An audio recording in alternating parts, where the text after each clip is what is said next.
మౌనం ఈ బిడియం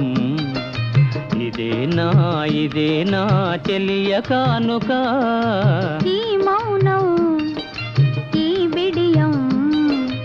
ఇదేలే మగువ కానుక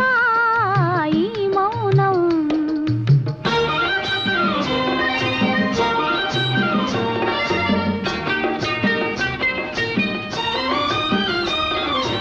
ఇన్ని నాళ్ళ మనవలపులు వికసించుట ఇందుకా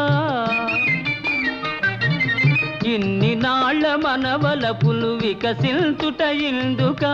మమత